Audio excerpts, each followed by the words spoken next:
cheese with someone else on Valentine's Day? Here's how you win. A story of Stoic mastery, growth, and true victory. Chapter 1. The Fall. Ryan sat in his dimly lit apartment, the soft hum of the city outside almost mocking the silence within. His fingers trembled as they hovered over his phone, the notification glowing on the screen. Ava sent a photo. He knew what this was. The signs had been there for weeks. Her delayed replies, her excuses, the way she seemed to pull away emotionally. But hope had a way of clouding his judgment. Still, something in him needed to see it, needed to confirm what had been gnawing at him for so long. He clicked the message, his heart thundering in his chest. The photo loaded slowly, like some cruel countdown to a disaster. There she was, Ava, smiling, wrapped in the arms of another man. Ryan's entire body went cold. His throat tightened as if the air itself had been stolen from his lungs. Every ounce of his being wanted to react, to lash out, to scream. But nothing came. He stared at the photo, unable to tear his eyes away. This was it. She was gone. The weight of the realization crushed him. He wanted to break something, to destroy the phone, to send her angry messages, to beg her to come back. But instead he stood there, numb. It wasn't just the loss of her, it was the loss of the future he had imagined with her, the life they were supposed to build together. But deep down in the midst of the pain, a single thought emerged. This was his test, not a punishment, not the end, a test. Ryan took a deep breath. He had two choices. One, break. Second, rebuild. His mind screamed at him to break, to crumble under the weight of the heartbreak. But there was something inside him, some quiet, distant voice that told him he didn't have to. With a single, steadying breath, he closed his eyes. He chose to rebuild. Chapter 2. The Awakening. The following days were a blur. Ryan couldn't escape the memories of Ava, her laughter, the way she'd held his hand, the warmth of her touch. It all felt so distant now, like a life that no longer belonged to him. But despite the sorrow that weighed on him, a new feeling was beginning to emerge. Something unfamiliar. Something that pushed him to move forward instead of wallowing in the past. Ryan remembered a book he had read years ago, Meditations by Marcus Aurelius. The words had been powerful back then, but now they seemed like the lifeline he needed. He pulled the book off the shelf, dusted it off, and began reading. You have power over your mind, not outside events. Realize this, and you will find strength. The words hit him like a revelation. His pain, his heartbreak, the uncertainty. It was all outside of him. It didn't have to control him. In that moment, Ryan made a commitment to himself. He would not let this define him. He would not wallow in the suffering. Instead, he would rise.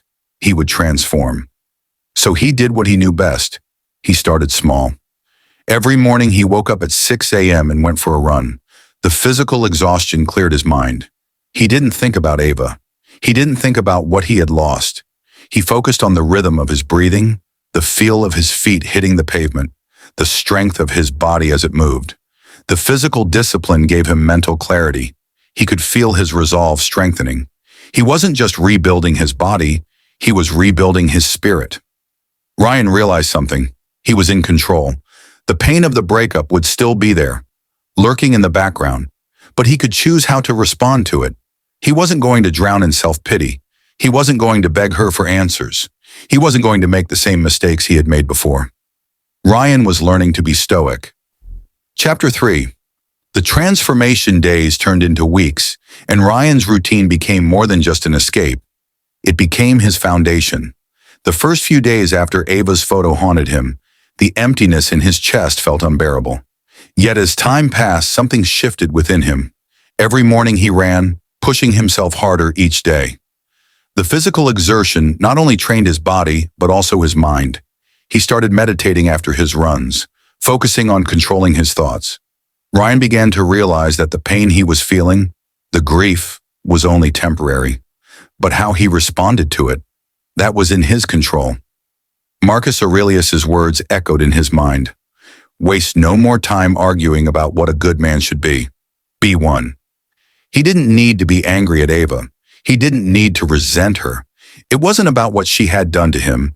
It was about how he would respond. His growth, his future, was not in her hands. So he chose to build himself into the person he wanted to become. Ryan enrolled in a philosophy course online. He started reading more books, not just on Stoicism, but on personal development. He meditated for longer, practiced mindfulness, and focused on improving himself, both mentally and physically. His friends noticed the change. Ryan had always been a good guy, but now there was an unshakable calm about him. He wasn't the same guy who used to wait anxiously for Ava's texts, nor the guy who would get caught up in emotional whirlpools.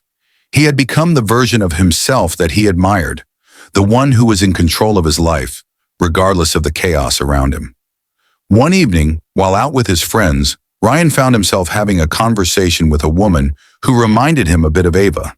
She was charming, attractive, and interested in what he had to say.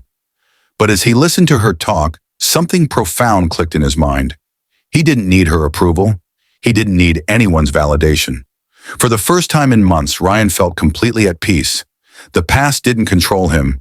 He was no longer chained to the memory of his old self. He was free. Chapter 4. The victory months passed. Ryan's transformation was complete.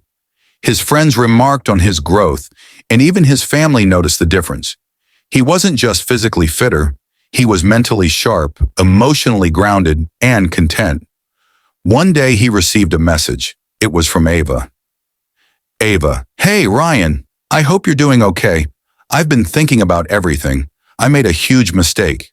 I miss you. Ryan stared at the message for a while, a sense of calm washing over him. He wasn't angry.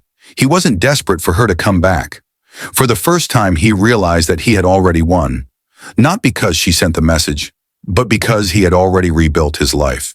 His happiness, his peace, was no longer dependent on anyone else. He took a deep breath and responded.